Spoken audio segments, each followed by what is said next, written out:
flawed. That's what a parent group is calling the process that landed 9 Austin schools on a closure list. They've just put those concerns in writing and will be at a task force meeting tonight to listen in.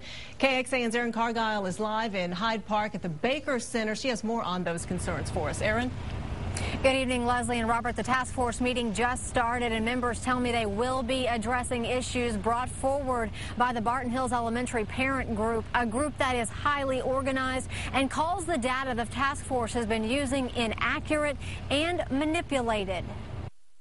While students at Barton Hills Elementary scramble to get their science fair projects done by Thursday, their parents have been researching and collecting data too. The numbers just don't add up. The schools are operating efficiently. An argument parents try to prove in this 121-page book they just released. It's a response to suggestions from a facilities task force to close 9 Austin schools they claim are not operating at full capacity. To say that a school that has a sea of portables is underutilized, I can only believe that the task force simply didn't have the opportunity to come to our school. They say the task force is not giving an accurate picture of how many students are going to each school. At the advice of consultants, transfer students were not included in the overall numbers. At Barton Hills Elementary, that means 163 students were not accounted for. All that the basic data says is that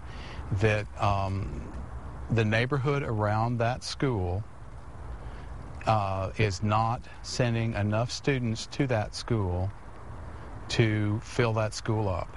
Parents also have a major problem with the fact student success was not taken into consideration. How can we possibly be analyzing whether or not our schools are operating efficiently if we're not factoring in whether or not they're actually educating our kids?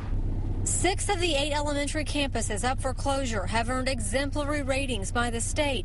Parents and even Education Austin, the AISD teachers union, believe there are other ways to close the budget gap.